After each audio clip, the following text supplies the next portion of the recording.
નમસ્કાર વિદ્યાર્થી મિત્રો, એગ્રીકલ્ચર અસિસ્ટન્ટ જોબના ફોર્મ ભરાવાના શરૂ થઈ ગયા છે. છેલ્લી તારીખ 20 જુલાઈ છે. આ જોબની પ્રિપરેશન માટે યુવા પબ્લિકેશનની એગ્રીકલ્ચર બુકનું આપણે ક્વિક રિવિઝન શરૂ કર્યું હતું, જેનું આ થર્ડ ચેપ્ટર છે. પહેલાં 2 ચેપ્ટર આપણે કવર કરી લીધા છે. આ બુકમાં ટોટલ 30 ચેપ્ટર છે. આ યુટ્યુબ ચેનલ મારફત આપણે બધા ચેપ્ટર કવર કરશું ને આખી બુકનું રિવિઝન કરશું. આ બુકની પહેલાં ખેતીવાડી અધિકારીની એક એમસીક્યુ બુક છે, જેના chapter wise top most important MCQ છે, એના વિડીયો આપણે અપલોડ કરી દીધા છે સબ્જેક્ટ વાઇઝ. તો થિયોરી બાદ જે પણ વિદ્યાર્થીઓને એમસીક્યુની પ્રેક્ટિસ ગુજરાતીમાં કરવી તો આ ચેનલનું પ્લેલિસ્ટ વિઝિટ કરી શકે છે. આપણે સ્ટાર્ટ કરશું પ્રસ્તાવનાથી. સિમ્પલ આમાં એગ્રીકલ્ચરને એગ્રોનોમીની ડેફિનેશન આપી છે, એટલે આનું ખાલી હું વાંચન જ કરીશ. કૃષિ એટલે એવી પ્રવૃત્તિ જેમાં સંસાધનોનો ઉપયોગ કરી પાક ઉત્પાદન તેમજ પશુધન ઉછેરવામાં આવે છે અને તેનો પ્રાથમિક ઉદ્દેશ્ય ખોરાક, ઉર્જા અને રેસા વગેરે મેળવવાનો હોય છે. ત્યારબાદ એગ્રોનોમી, કૃષિ વિદ્યા. કૃષિ વિદ્યા એ કૃષિ વિજ્ઞાનની શાખા છે, જેમાં પાયાના પાક ઉત્પાદનના સિદ્ધાંતોનો ઉપયોગ કરી જમીનને ફળદ્રુપતાને નુકસાન પહોંચાડ્યા વગર મહત્તમ ઉત્પાદન મેળવવા માટેની પદ્ધતિનો અભ્યાસ કરવામાં આવે છે. પાક ઉત્પાદનના મૂળભૂત સિદ્ધાંતો: ફર્સ્ટ, જમીન, મજૂર, પાણી, તાપમાન, બજાર પ્રણાલી, ઇનપુટ વગેરેનો મહત્તમ ઉપયોગ થઈ શકે તે માટે આયોજન કરવું. વૈજ્ઞાનિક સંશોધિત ભલામણોના આધારે પાકનું આયોજન કરવું. જમીનના પ્રકાર અને ઋતુ આધારિત પાકની સુધારેલી જાતની પસંદગી કરવી. જમીનની ફળદ્રુપતા જળવાઈ રહે એ રીતે જમીનનું વ્યવસ્થાપન કરવું. પર્યાવરણીય પરિસ્થિતિને અનુકૂળ પાકની પદ્ધતિ અપનાવવી. પોષક તત્વો, જંતુનાશક દવા, રોગનાશક દવા, ખાતરો સમયસર આપવા. પિયત અને નીંદણ વ્યવસ્થાપન કરવું. પાકની લણણી કર્યા બાદ અનુકૂળ પોસ્ટ હાર્વેસ્ટ ટેકનોલોજીનો ઉપયોગ કરવો. કૃષિ પાકોનું વર્ગીકરણ. મોસમ આધારિત કૃષિ પાકોનું વર્ગીકરણ જોઈએ તો આપણા દેશમાં જમીન, આબોહવા અને કૃષિ પદ્ધતિમાં અંતર હોવાને કારણે અલગ અલગ ક્ષેત્રોમાં અલગ અલગ ખાદ્ય તથા અખાદ્ય પાકોનું ઉત્પાદન થાય છે. ઋતુઓના આધારે ભારતીય કૃષિ પાકોને ખરીફ, રવિ અને જાયદ વર્ગમાં વિભાજિત કરવામાં આવે છે. સૌથી પહેલાં જોશું ખરીફ પાક. તો ખરીફ પાકની જે વાવણી છે એ જૂન જુલાઈમાં કરવામાં આવે છે અને એની કાપણી છે એ ઓક્ટોબર નવેમ્બર માસમાં કરવામાં આવે છે. આ પાક વર્ષા ઋતુમાં લેવામાં આવે છે.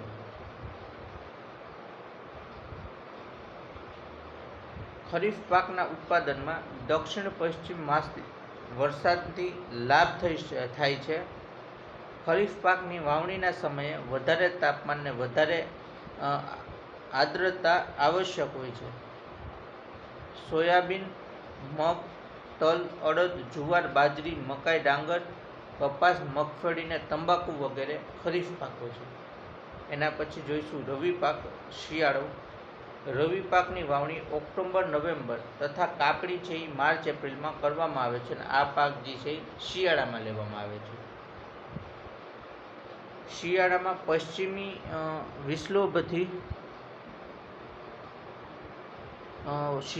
પશ્ચિમી વિલોંબથી થતી વર્ષા આ પાક માટે ફાયદાકારક છે. રવિ પાકને વાવણી સમયે અપેક્ષાકૃત ઓછું તાપમાન, લણણી સમયે વધુ તાપમાન અને દીર્ઘકાલીન પ્રકાશની આવશ્યકતા હોય છે.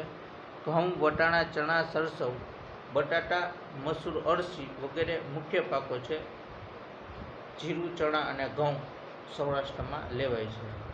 એના પછી ઉનાળુ જાયદ ક્રોપ. જાયદ પાકને સામાન્ય રીતે રવિ પાક તથા ખરીફ પાક વચ્ચે મધ્યવર્તી સમયમાં ઉગાડવામાં આવે છે.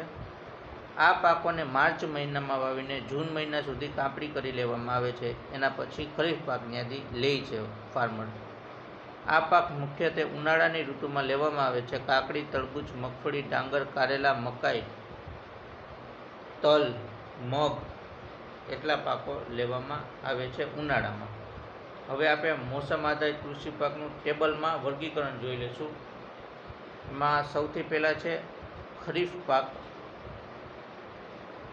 ખરીફ પાકનું જૂનથી નવેમ્બરમાં એનો સમયગાળો છે. ડાંગર, મકાઈ, જુવાર, બાજરી, કપાસ, તલ, મગફળી, મઠ અને મગ આ પાકોનું વાવેતર કરવામાં આવે છે. એના પછી છે રવિ પાક, શિયાળુ પાક, સમયગાળો નવેમ્બરથી માર્ચ.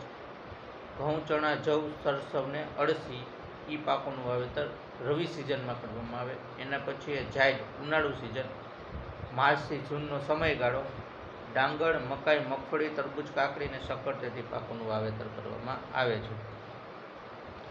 વિવિધ પાકોનું વર્ગીકરણ. ધાન્ય પાકની અંદર આવે છે ચોખા, ઘઉં, જુવાર, બાજરી, મકાઈ, જવ વગેરે. કઠોળ પાકમાં ચણા, મગ, અડદ, સોયાબીન, મઠ, તુવેર વગેરે. તેલબિયા પાકમાં આવે છે મગફળી, સરસવ એટલે રાઈ, તલ, એરંડા, નારિયેળી વગેરે. પેય ક્રોપમાં આવે છે ચા, કોફી, કોકો વગેરે. ઇમ્પોર્ટન્ટ છે પેય ક્રોપ. પેય પાકની અંદર આવે છે ચા, કોફી અને કોકો. રોકડિયા પાકમાં આવે છે શેરડી, શણ, કપાસ, તંબાકુ ને રબર. નદી કિનારાના જે વિસ્તાર હોય ત્યાં દિયારા ખેતી કરવામાં આવે છે. જ્યાં પૂર પ્રભાવિત વિસ્તાર હોય કે નદી કિનારોનો વિસ્તાર હોય તો ત્યાં દિયારા ખેતી કરવામાં આવે છે. આ એક એમસીક્યુ પૂછાઈ શકે. અને ભારતની અંદર મિશ્ર ખેતી અપનાવવામાં આવે છે. એના પછી રેન્ચિંગ જે ક્રોપી ઓસ્ટ્રેલિયામાં, સામૂહિક ખેતી રશિયામાં અપનાવવામાં આવે છે. હવે આપણે જોઈશું ખેતીના પ્રકારો. Type of farming. સામાન્ય રીતે ભારતના ખેડૂતોની આર્થિક સ્થિતિ પ્રમાણમાં નબળી હોવાથી અને ખેતરના કદ નાના અને છૂટાછવાયા હોવાથી મોટાભાગના ખેડૂતો જીવન નિર્વાહી ખેતીનું અપનાવતા હોય છે. મોટાભાગનું ઉત્પાદન તેમના કુટુંબના ભરપોષણ માટે જ વપરાય છે.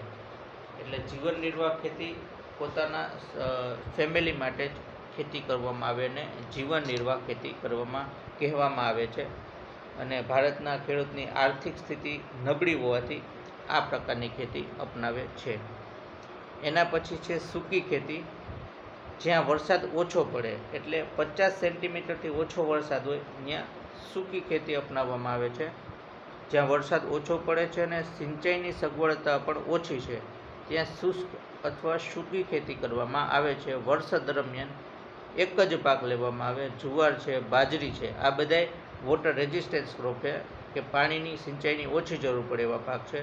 જુવાર, બાજરી જેવા પાકની ખેતી થાય છે. ગુજરાતમાં ભાલ પ્રદેશમાં ચોમાસું પૂરું થયા બાદ ભેજવાળી જમીનમાં ઘઉં અને ચણાનો પાક લેવામાં આવે છે. સૂકી ખેતી 50 સેન્ટીમીટરથી ઓછો વરસાદ હોય ત્યારે સૂકી ખેતી કરવામાં આવે. 100 સેન્ટીમીટરથી 200 સેન્ટીમીટર જેટલો વરસાદ હોય તો ત્યાં આદ્ર ખેતી કરવામાં આવે. અને 200 સેન્ટીમીટરથી વધુ વરસાદ હોય તો ત્યાં તર ખેતી કરવામાં આવે છે. હવે આપણે જોઈશું સ્થળાંતરિત ખેતી. સ્થળાંતરિત ખેતીમાં જંગલોના વૃક્ષોને કાપીને જમીન સાફ કરવામાં આવે છે અને તેમાં ખેતી કરવામાં આવે છે. 2-3 વર્ષ બાદ જમીનની ફળદ્રુપતા ઘટતા તે વિસ્તાર છોડીને લોકો બીજા વિસ્તારમાં સ્થળાંતરિત થઈ અને ત્યાં એ જ પદ્ધતિ અપનાવીને ખેતી કરે છે. તેને ઝૂમ અથવા સ્થળાંતરિત ખેતી કહેવાય છે. મોસ્ટલી ભારતની અંદર જે પૂર્વોત્તર રાજ્યો છે ત્યાં આ પ્રકારની ખેતી કરવામાં આવે છે અને ત્યાંના લોકો ઝૂમ ખેતી અપનાવે છે. જંગલને કાપી અને ત્યાં 3 વર્ષ સુધી ખેતી કરે છે અને જ્યારે ફળદ્રુપતા ઘટી જાય ત્યારે ત્યાંથી માઇગ્રેશન કરે છે. એના પછી છે આદ્ર ખેતી. હમણાં આપણે ક્લાસિફિકેશન જોઈ લીધું કે 50 સેન્ટીમીટરથી ઓછો વરસાદ હોય તો ત્યાં શુષ્ક ખેતી. જ્યારે 100થી 200 સેન્ટીમીટર વરસાદ હોય તો આદ્ર ખેતી, 200 સેન્ટીમીટરથી વધારે હોય તો તર ખેતી કરવામાં આવે છે. આદ્ર ખેતી કે જ્યાં વરસાદ અને સિંચાઈનું પ્રમાણ વધુ હોય તેવા વિસ્તારમાં એક કરતાં વધારે પાક લઈ શકાય છે. ડાંગર, શેરડી, કપાસ, ઘઉં અને શાકભાજીની ખેતી કરાય છે. ભાલ રિજનમાં આપણે શુષ્ક ખેતી થાય અને અત્યારે બીજા આપણે ગુજરાતના એના સિવાયના વિસ્તારમાં આદ્ર ખેતી કરી શકાય છે. એના પછી છે બાગાયતી ખેતી. સામાન્ય રીતે આ પદ્ધતિ હેઠળ ઉગાવવામાં આવતા પાકની સાર સંભાળ અને માવજત ઝીણવટપૂર્વક કરવામાં આવે છે. આ ખેતીને બાગાયતી ખેતી કહે છે, જેમાં લાંબા સમય સુધી ઉત્પાદન મળતું રહે છે. દાખલા તરીકે ફળો, ચાના બગીચા વગેરે. એના પછી છે સઘન ખેતી. સિંચાઈની સગવડ વધુ હોય અને ત્યાંના ખેડૂતો ખાતર, જંતુનાશક દવાઓ અને આધુનિક યંત્રોનો કૃષિમાં ઉપયોગ કરે છે. અને આ ખેતીમાં આર્થિક વળતરને મહત્ત્વ અપાતું હોવાથી તેને વ્યાપારી ખેતી પણ કહેવામાં આવે છે. એટલે સઘન ખેતીને વ્યાપારી ખેતી પણ કહેવામાં આવે છે, જેમાં સિંચાઈની સગવડ વધુ હોય, ખેડૂતો પાસે ખાતર, જંતુનાશક દવા અને આધુનિક યંત્રોનો ઉપયોગ ખેતીમાં કરે છે અને આમાં વધુ આર્થિક વળતર ને મહત્ત્વ અપાય છે, એટલે આને વ્યાપારિક ખેતી પણ કહેવાય છે. ઉત્પાદનને અસર કરતા પરિબળો. પાક ઉત્પાદનને અસર કરતા પરિબળોમાં જોઈએ તો ભૌગોલિક પરિબળ છે, એમાં સમાવેશ થાય છે જમીનનો પ્રકાર, જમીનનું ભેજનું પ્રમાણ અને ઊંચાઈ વગેરે. સામાજિક અને સાંસ્કૃતિકમાં જોઈએ તો લોકોની ખાનપાનની આદતો, તહેવારો અને પરંપરા. આર્થિક પરિબળમાં નાણાકીય સંસાધનોની ઉપલબ્ધિ, જમીનની માલિકી, ચારો, ઈંધણ અને શ્રમની ઉપલબ્ધતા વગેરે. સંરચનાત્મક પરિબળ જોઈએ તો સિંચાઈ, પરિવહન, સંગ્રહ, વેચાણની ઉપલબ્ધતા અને ખાદ્ય પ્રસંસ્કરણ. એના પછી તકનીકી પરિબળમાં જોઈએ તો ઉન્નત બીજનો ઉપયોગ, ખેતરમાં યાંત્રિકીકરણ, સૂચનાઓ અને સરકારી યોજના સુધીની પહોંચ વગેરે. હવે જોઈશું આપણે ક્રોપિંગ પેટર્ન, પાક પદ્ધતિ. કોઈ ખાસ વિસ્તારમાં ખેડૂતો ખેતી માટે જે પાકોનું મિશ્રણ એકસાથે વારાફરતી લે છે તેને તે પ્રદેશની પાક પદ્ધતિ કહેવાય છે. જ્યારે ફાર્મર એક ક્રોપ પછી બીજો ક્રોપ, એના પછી ત્રીજો ક્રોપ, એવી રીતના જે પાક એક પછી એક વાવે છે એને પાક પદ્ધતિ અથવા ક્રોપિંગ પેટર્ન કહેવાય છે.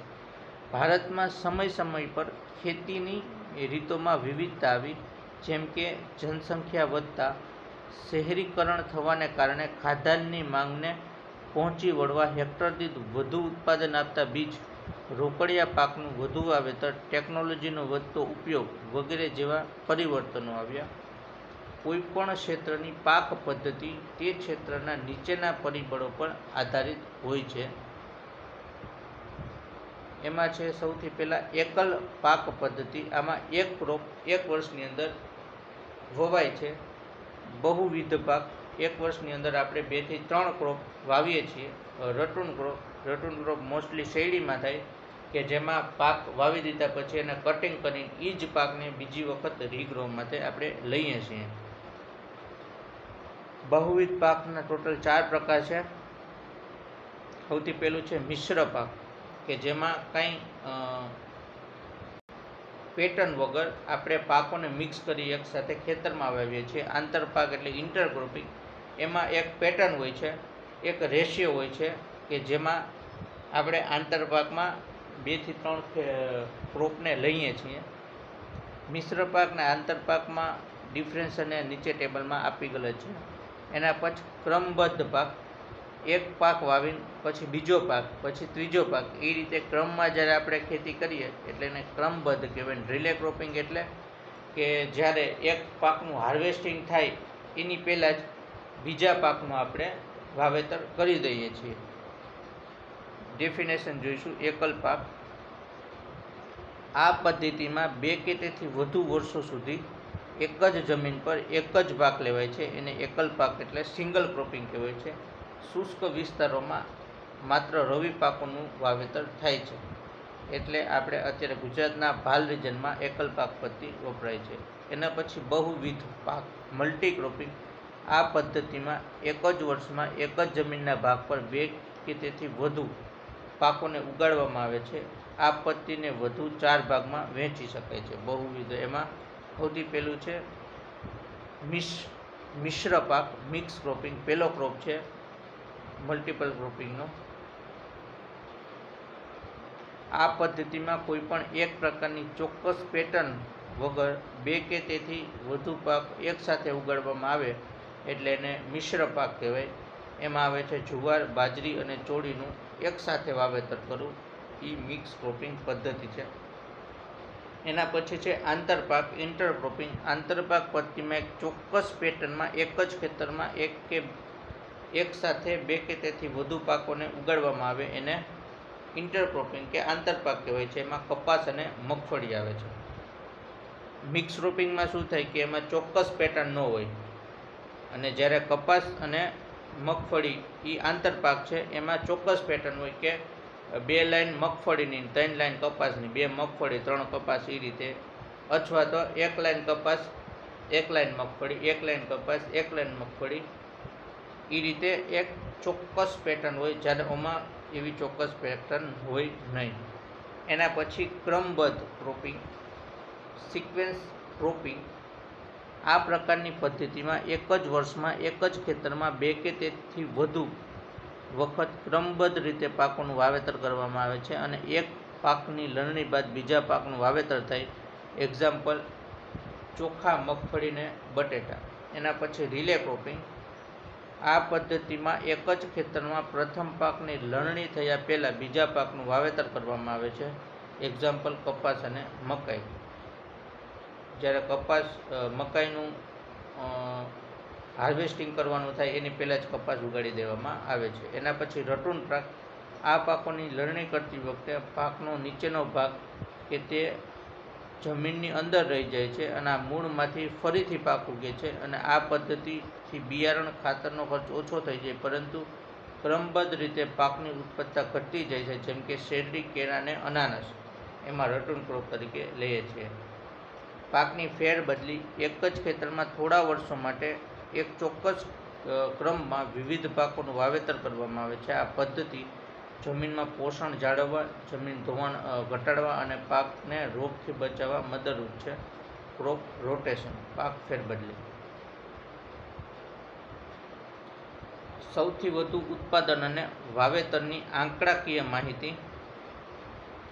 વિસ્તારની દ્રષ્ટિએ જોઈએ તો પ્રથમ રશિયા છે અને ભારતનો ક્રમ વિસ્તારની દ્રષ્ટિએ 7મો છે. સિંચાઈની વાત કરીએ તો પ્રથમ ક્રમે ભારત છે. માનવ વસ્તીની વાત કરીએ તો પ્રથમ ક્રમે ચીન અને બીજા ક્રમે ભારત છે. અનાજમાં પ્રથમ ક્રમે ચીન અને ત્રીજા ક્રમે ભારત છે. ઘઉંમાં પ્રથમ ક્રમે ચીન અને બીજા ક્રમે ભારત છે. ડાંગરમાં પ્રથમ ક્રમે ચીન અને બીજા નંબરે ભારત છે. કઠોળમાં પહેલા નંબરે ભારત છે. તેલબિયામાં, કઠોળમાં બંનેમાં ભારત પ્રથમ ક્રમે છે. ડાંગર, ઘઉં, શાકભાજી, ફળ આમાં ભારત બીજા નંબરે છે. દૂધમાં પ્રથમ નંબરે ભારત છે. એના પછી ફળમાં બીજા નંબરે ભારત, પહેલા નંબરે ચીન. મગફળીના અંદર પહેલા નંબરે ચીન, બીજા નંબરે ભારત. મકાઈમાં પહેલા નંબરે અમેરિકા, ચોથા નંબરમાં છે ભારત.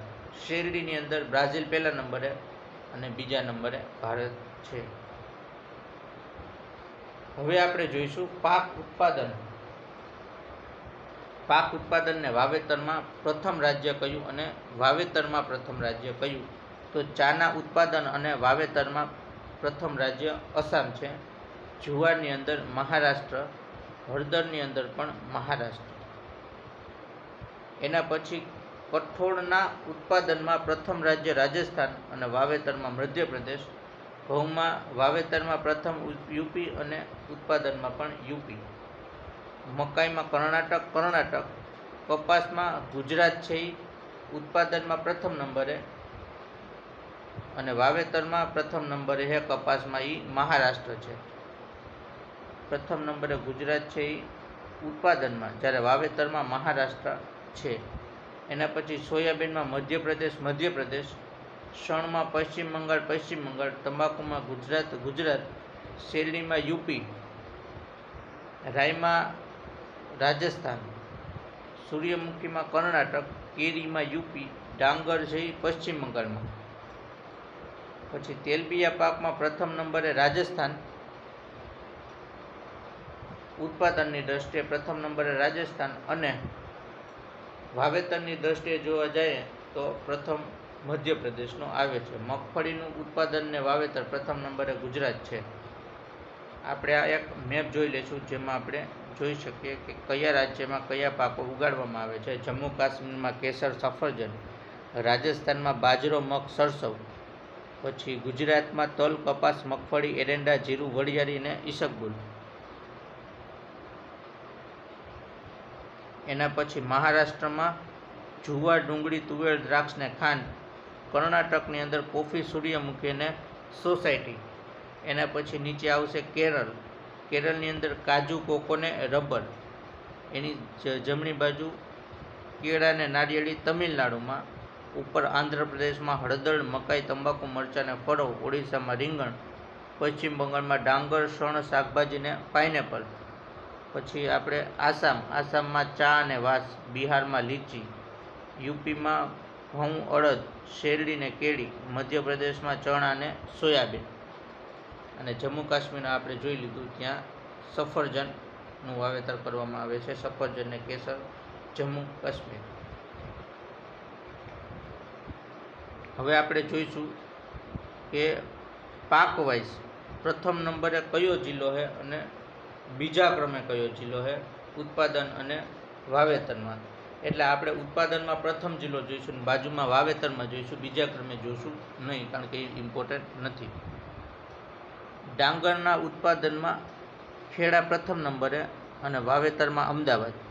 જુવારમાં ઉત્પાદનમાં તાપી, વાવેતરમાં પોરબંદર. બાજરીમાં બનાસકાંઠા, ઉત્પાદનમાં વાવેતરમાં બનાસકાંઠા. મકાઈમાં દાહોદ. રાગી, નાગલીમાં ડાંગ અને ડાંગ. ઉત્પાદન અને વાવેતરમાં એક જ જિલ્લો. એના પછી છે મગમાં ઉત્પાદનમાં કચ્છ અને વાવેતરમાં કચ્છ. સોયાબીન, અડદ, જુનાગઢ, પાટણ. સોયાબીનમાં દાહોદ. કપાસમાં અમરેલી. એરંડામાં ઉત્પાદનમાં મહેસાણા, વાવેતરમાં કચ્છ. તંબાકુમાં આણંદ. મગફળીમાં ઉત્પાદનમાં રાજકોટ, વાવેતરમાં જુનાગઢ. કેળામાં નર્મદા, ઉત્પાદનમાં અને વાવેતરમાં ભરૂચ જિલ્લો આગળ છે. ઘઉંની અંદર રાજકોટ જિલ્લો અને વાવેતરમાં અમદાવાદ જિલ્લો. જીરુમાં ઉત્પાદનમાં દેવભૂમિ દ્વારકા, વાવેતરમાં દેવભૂમિ દ્વારકા. તુવેરમાં ભરૂચ. તલમાં કચ્છ. શેરડીમાં સુરત. ગુવારમાં કચ્છ. વરિયાળીમાં સુરેન્દ્રનગર. રાઈમાં બનાસકાંઠા. ઈસબગુલમાં કચ્છ. ડુંગળીમાં ભાવનગર. બટાટામાં બનાસકાંઠા. લસણમાં રાજકોટ બે જગ્યાએ પ્રથમ નંબરે છે. મરચામાં આણંદ, ઉત્પાદન અને વાવેતરમાં. ચણાની અંદર ઉત્પાદનમાં જુનાગઢ ને વાવેતરમાં દાહોદ. હવે આપણે જોઈશું મોસ્ટ ઇમ્પોર્ટન્ટ વન લાઇનર, જે એક્ઝામ લક્ષી બહુ જ ઇમ્પોર્ટન્ટ છે. ખરીફ પાકની વાવણી કયા માસમાં કરવામાં આવે છે? તો જૂન જુલાઈ માસમાં કરવામાં આવે છે. સોયાબીન, તલ અને મગ વગેરે કયા પાકો છે? તો એ ખરીફ પાકો છે. રવિ પાકની કાપણી કયા માસમાં કરવામાં આવે છે? તો એ માર્ચ એપ્રિલ માસમાં કરવામાં આવે છે. રવિ પાક ખરીફ પાક વચ્ચે મધ્યવર્તી સમયમાં ઉગાડવામાં આવતા પાકને શું કહેવાય? તો એ જાહેર પાક કહેવાય છે, સમયપ્રમ. મગફળી, સરસવ, તલ એ કયા વર્ગના પાકો છે? એ તેલબિયા વર્ગના પાકો છે. જ્યાં વરસાદ અને સિંચાઈનું પ્રમાણ વધુ હોય તેવા વિસ્તારમાં કેવા પ્રકારની ખેતી કરવામાં આવે? તો આદ્ર ખેતી. આદ્ર ખેતી છે એ 100 સેન્ટીમીટરથી લઈને 200 સેન્ટીમીટર સુધીનો વરસાદ હોય તો ત્યાં આદ્ર ખેતી અપનાવવામાં આવે. 200 સેન્ટીમીટરથી વધારે જો વરસાદ હોય તો ત્યાં તર ખેતી અપનાવવામાં આવે, અને 50 સેન્ટીમીટરથી ઓછો વરસાદ હોય તો ત્યાં શુષ્ક ખેતી અપનાવવામાં આવે છે. કઈ પાક પદ્ધતિમાં એક જ વર્ષમાં એક જ જમીનના ભાગ પર 2 કે તેથી વધુ પાકોને ઉગાડવામાં આવે છે? તો એ બહુવિધ પાક.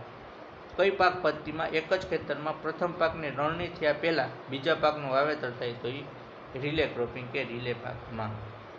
કયું રાજ્ય સોયાબીનનું સૌથી વધુ ઉત્પાદન કરે છે? તો મધ્યપ્રદેશ. કયા રાજ્યમાં કપાસનું સૌથી વધુ વાવેતર થાય? તો એ મહારાષ્ટ્ર. શણનું સૌથી વધુ ઉત્પાદન અને વાવેતર કયા રાજ્યમાં થાય? પશ્ચિમ બંગાળ.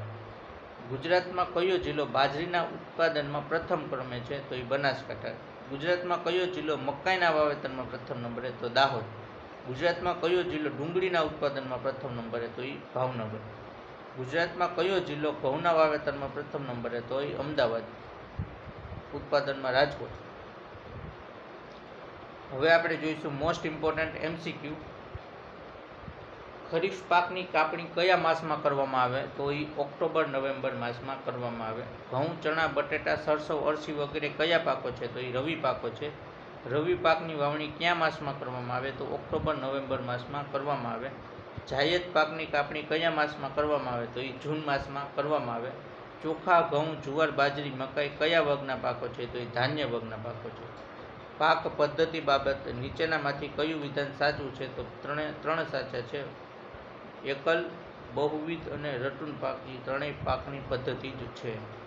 કયું રાજ્ય ચાનું સૌથી વધુ ઉત્પાદન કરે? આસામ રાજ્ય. કયા રાજ્યમાં હળદરનું સૌથી વધુ વાવેતર થાય? તો મહારાષ્ટ્ર. જુવારનું સૌથી વધુ ઉત્પાદન અને વાવેતર કયા રાજ્યમાં થાય? મહારાષ્ટ્રમાં. ગુજરાતનો કયો જિલ્લો શેરડીના ઉત્પાદનમાં પ્રથમ છે? સુરત.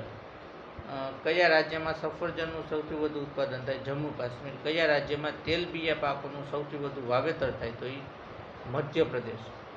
ગુજરાતનો કયો જિલ્લો તંબાકુના વાવેતરમાં પ્રથમ છે? તો એ આણંદ. Thank you.